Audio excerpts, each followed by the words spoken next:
That's a really great question. And as a rule of thumb, what I've always asked people to do, or what I've suggested people do, is start with what I call the stake in the ground, or the middle of the road. And that would be our 37 bells.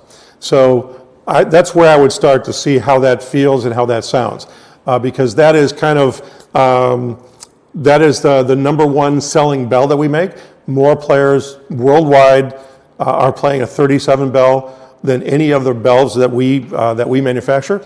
But I would start there, and for many, and frankly for most, that's going to be a really good choice. Then your only choice is then between the 190 and the 180. And the real difference there is the 190 series has a little bit faster response. It has more color in the characteristics.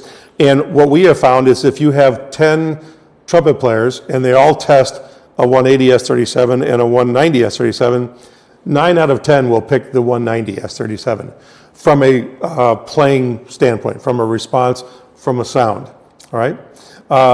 So that's really up to you as a player. Then from there, then you have to determine what works best for you.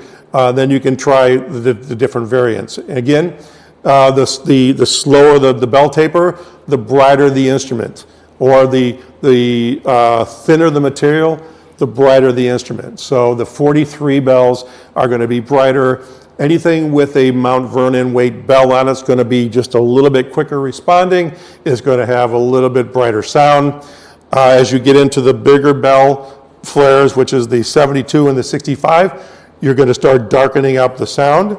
Now, there's a nice in between with the 72 with the 190 72X, because even though it has a larger bell taper, it's a lighter weight instrument because of the Mount Vernon weight bell. So it's got a quick response still and gives you some warmth and color in the sound that you might enjoy. So it's really personal preference and where you play most of the time and what kind of playing you do, which is really going to determine which Bach trumpet is going to work best for you.